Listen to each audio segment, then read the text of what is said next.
Welcome to my class. नमस्ते student. बच्चों, आज हम कक्षा 9वीं की पाठ्य पुस्तक क्षितिज भाग 1 का अध्ययन करने जा रहे हैं, जिसमें हम चैप्टर नंबर 10वां पढ़ रहे हैं, जिसका शीर्षक है वाक। वाक यह एक काव्य का प्रकार है और यह काव्य खंड से लिया गया चैप्टर है आपका, जिसका सेशन नंबर यह पहला है। वाक इस काव्य रचना के जो कवयित्री है उनका नाम है ललित दत्त। सबसे पहले हम कवयित्री का जीवन परिचय और वाक का अर्थ समझते हैं। कश्मीरी भाषा के लोकप्रिय संत कवयित्री ललित दत्त का जन्म सन 1320 के लगभग कश्मीर स्थित पामपोर के सिमपुरा गांव में हुआ था। उनके जीवन के बारे में प्रामाणिक जानकारी नहीं मिलती। ललित दत्त को लल्लेश्वरी, लल्ला, लल योगेश्वरी, ललारिका आदि नामों से भी जाना जाता है। उनका देहांत सन 1391 के आसपास माना जाता है।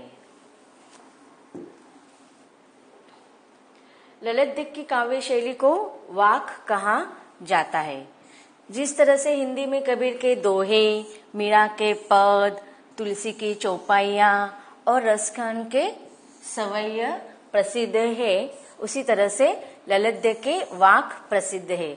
अब तक हमने हिंदी के जितने भी काव्य रचना पढ़ी है, उसमें हमने देखो कबीर के दोहे पढ़े हैं, मीरा के पद पढ़े हैं, तुलसी की चौपाइयाँ, रसखान के सवैया, यह हमने पढ़े हैं। लेकिन वाक किसे कहा जाता है कि जो कश्मीरी भाषा है, जैसे कि हिंदी भाषा में अलग अलग साहित्य होता है, अंग्रेजी भाषा में अलग अलग साहित्य होता है, अन्य भाषाओं में जो साहित्य होता है, उसी प्रकार से कश्मीरी भाषा में भी जो हम हिंदी में दोहे पद कहते हैं, उसी प्रकार से कश्मीरी भाषा में वाक प्रसिद्ध है। किसके द्वारा लिखे गए? ललित दत्त के। तो कवयित्री ललित दत्त के वाक कश्मीरी भाषा में बहुत प्रसिद्ध है। और आपकी जो आज की कविता है वाक, वह कश्मीरी भाषा से हिंदी में अनुवादित रूप है। अपनी वाकों के जरिए उन्होंने जाति और धर्म की संकीर्णताओं से ऊपर उठकर भक्ति के ऐसे रास्ते पर चलने पर जोर दिया है जिसका जुड़ाव जीवन से हो। उन्होंने धार्मिक आडंबरों का विरोध किया और प्रेम को सबसे बड़ा मूल्य बताया है। तो इस प्रकार जिस प्रकार से संत कबीर हो, तुलसी हो, मीरा हो, इनके द्वारा हमें संसार में अच्छी तरह से जीवन जीने के संदेश मिलते हैं, उसी प्रकार से कवयित्री और संत ललित दत्त के द्वारा भी हमें धार्मिक आडंबर का विरोध उनके कवि वाकों में पढ़ने को मिलने वाला है। और उन्होंने प्रेम को अपने जीवन का सबसे बड़ा मूल्य बताया है। अपने वाकों के द्वारा हम वह पढ़ेंगे। लोक जीवन के तत्वों से प्रेरित ललित दत्त की रचनाओं में तत्कालीन पंडितों भाषा संस्कृत और दरबार के बोझ से दबी फारसी के स्थान पर जनता की सरल भाषा का प्रयोग हुआ है। और यही कारण है कि ललित दत्त की रचनाएं सैकड़ों सालों से कश्मीरी जनता की स्मृति और वाणी में आज भी जीवित है। तो हमें पता चल रहा है कि जो ललित दत्त जो कवयित्री है, संत है, वह अधिकतर कश्मीरी जनता में बहुत प्रसिद्ध है और इसीलिए वे आधुनिक कश्मीरी भाषा का प्रमुख स्तंभ भी मानी जाती है। अब देखते हैं हमारे जो काव्य खंड में आपका वाक जो लिए गए हैं, वह कुल मिलाकर ललित दत्त के 4 वाकों को लिया गया है। तो उसके बारे में आप जब आपकी पाठ्य पुस्तक ओपन करेंगे तो सबसे पहले जो पैराग्राफ आता है उसमें हमारे इस काव्यांश का सारांश दिया है, उसको हम पढ़ते हैं।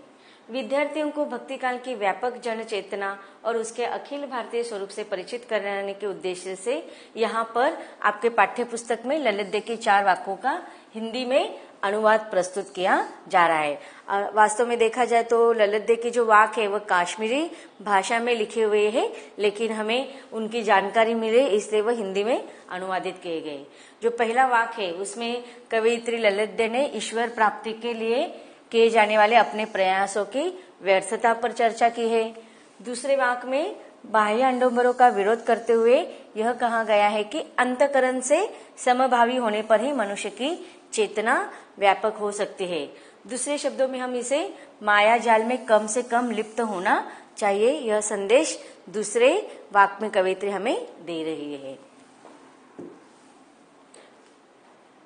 तीसरे वाक्य में कवयित्री के आत्मालोचना की अभिव्यक्ति हुई है। वे अनुभव करते हैं कि भवसागर से पार जाने के लिए सत्कर्म ही सहायक होते हैं। भेदभाव का विरोध और ईश्वर की सर्वव्यापकता का बोध चौथे वाक्य में है। ललित ने आत्मज्ञान को ही सच्चा ज्ञान माना है। प्रस्तुत वाक्यों का अनुवाद मीराकांत ने किया हुआ है। तो देखिए यहाँ पर जो ललित के काश्मीरी भाषा के जो हिंदी अनुवादित किए गए रूपांतरित है वो किन्होंने किया है? मीराकांत इन्होंने किया हुआ है। सबसे पहले देखते हैं हमारे काव्य खंड में या पाठ्य पुस्तक में जो पहला वाक्य है उसको हम विस्तार से पढ़ते हैं। कवयित्री कहती है कि रस्सी कच्चे धागे की खींच रही मैं नाव, जाने कब सुन मेरी पुकार, करे देव भवसागर पार। पानी टपके कच्चे सकोरे, व्यर्थ प्रयास हो रहे मेरे। जी में उठती रह रहूक, घर जाने की चाह है घेरे। अब देखिए यहाँ पर कवयित्री ने अपने मन की भावना, अपने मन की व्यथा, अपने मन की पीड़ा को ईश्वर के साथ वह बता रही है। ईश्वर से वह प्रार्थना कर रही है, विनती कर रही है। अब किस प्रकार से वह विनती कर रही है कि वह कह रही है कि रस्सी कच्चे धागे की खींच रही में नाव। अब नाव हमें पता है किसे कहते हैं हम, जो समुन्द्र में होती है, शिप, बोट्स होते हैं। रस्सी कच्चे धागे की। अब देखिए यहाँ पर कवयित्री ने प्रतीक के रूप में नाव किसे कहा है, कच्चा धागा किसे कहा है, उसे हम सबसे पहले समझ लेते हैं। अब जैसे कि देखो हम देखते हैं बहुत बड़ा सागर होता है, उसमें नाव होती है, नाव को चलाने वाला नाविक होता है, और जब वो नाविक धीरे धीरे नाव को आगे आगे चलाता है तो वह उस सागर में से नाव को धीरे धीरे किनारे पर लेकर आता है। अब ये हमें सर्वसामान्य बात पता है, लेकिन यहाँ पर कवयित्री उसका ही उदाहरण देकर हमें क्या कह रहे हैं कि रस्सी कच्चे धागे की खींच रही में नाव। अब नाव का अर्थ क्या है यहाँ पर? हमारा शरीर। और ये जो संसार है क्या है? माया जाल, अर्थात यह भव सागर है। पूरा जिस प्रकार से हम देखते हैं समुद्र में पूरा पानी से भरा हुआ सागर होता है, उसी प्रकार से यह संसार, यह भव सागर है, और इस भव सागर में हमारा शरीर रूपी यह नाव है। और रस्सी कच्चे धागे की यहाँ पे क्या तात्पर्य कर रही है? हमारे सांसें। रस्सी कच्चे धागे की जो रस्सी है वह क्या है? हमारे सांस। जब हमारे जीवित होना का सबसे साक्षात पुरावा होता है कि हमारी सांस। अब कवयित्री कहती है कि इस संसार में, इस भवसागर में हमारा जो शरीर है, वह शरीर में जो हमारी सांसें चलती है वह कैसी है? कच्ची धागे की समान है। अब देखिए जब तक हमारे अंदर हमारी सांसें चली है तब तक हमारा यह शरीर जीवित है, लेकिन जिस समय हमारी सांसें बंद हो जाएंगी, रुक जाएंगी, तब हमारा यह नाव, हमारा यह शरीर किस काम का होगा? नहीं।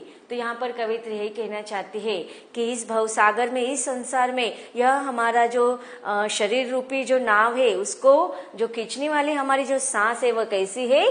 कच्ची है। वह कभी भी टूट सकती है। उसको मजबूत बनाना है तो उसे हमें किसकी जरूरत है? किसकी सहायता की जरूरत है? ईश्वर की। तो ऐसे इस कमजोर सांस की डोरी को जो शरीर रूपी नाव में लेकर आगे बढ़ रही है, तो कवयित्री कहती है कि अब इस संसार में, यह माया रूपी संसार में, इस भव सागर से मेरे इस शरीर को, इस नाव को आप किनारे पर लगा दीजिए। समझ में आ रहा है कवयित्री क्या कह रही है?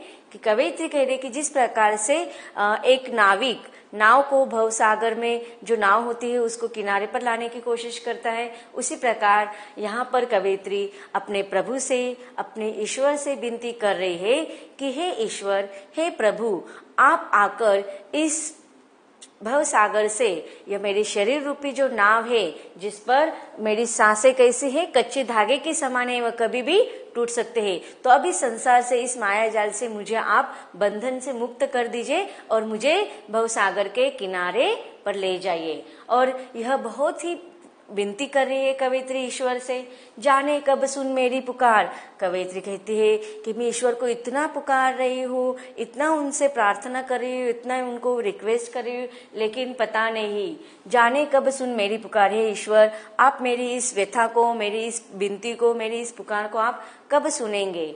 करे देव भव सागर पार, देव ईश्वर, हाँ, कि देखो अब इस भव सागर से, इस माया जाल से, इस प्रपंच से, इस संसार से मुझे आप मुक्त कर दीजिए। पानी टपके कच्चे सकोरे, व्यर्थ प्रयास हो रहे मेरे। अब देखिए यहाँ पर कवित्री ने एक उदाहरण दिया है हमें, कौन से, सकोरे का। सकोरे का अर्थ क्या होता है कि मिट्टी का बर्तन। अब देखिए जो मिट्टी का बर्तन होता है, हमने देखा होगा कि मिट्टी के बर्तनों को बनाया जाता है। एक मिट्टी का जो गोला होता है उसको आकार दिया जाता है, उससे बर्तन बनाए जाते हैं। लेकिन वो बर्तन जब तक उसको अग्नि में, जब तक उसको नहीं अग्नि के ज्वाला के अंदर उसको नहीं पकाते, तब तक वह एक पक्का बर्तन नहीं होता। तब तक वह क्या होता है, कच्चा बर्तन रहता है, मिट्टी का कच्चे सकोरे। तो उस देखो उस कच्चे मिट्टी के बर्तन में और पक्के मिट्टी के बर्तन में फर्क होता है ना। आपने भी देखा होगा, अनुभव किया होगा, आपके घरों में आसपास आपने देखा होगा कि जो पक्का मिट्टी का बर्तन होता है उसमें कितना भी पानी डालो तो उसमें से वो पानी बाहर नहीं आता है। लेकिन जो कच्चा मिट्टी का बर्तन होता है उसमें अगर हम पानी डालते हैं तो वो बिना पकाया होता है, इसलिए क्या होता है, उसमें से पानी बाहर आता है। देखते हैं हम लोग किस प्रकार से उसमें पानी टिकने सकता है, उसमें से टप टप करके वो पानी के बूंदे धीरे धीरे बाहर निकलने लगती है मटके में से या बर्तन में से। तो यहाँ पर कवित्री कह रहे कि पानी टपके कच्चे सकोरे। तो जिस प्रकार से उस कच्चे मिट्टी के बर्तन में पानी डालने पर वह धीरे धीरे टपक टपक कर वह बर्तन क्या हो जाता है, खाली हो जाता है। तो उसमें उस पानी का कुछ भी अस्तित्व नहीं रहता है, तो उसमें उस कच्चे बर्तन का कुछ उपयोग है नहीं। तो इसी प्रकार कवि कहते हैं कि व्यर्थ प्रयास हो रहे हैं मेरे, मैंने भी ईश्वर की प्राप्ति के लिए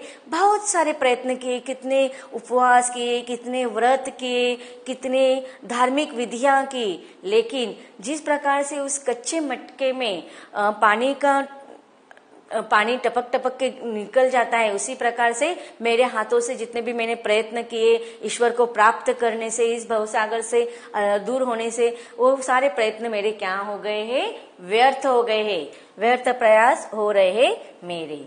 जी में उठती रह रहूं, घर जाने की चाहे घेरे। आप देखिए यहाँ पर जी का अर्थ क्या है, हमारा मन।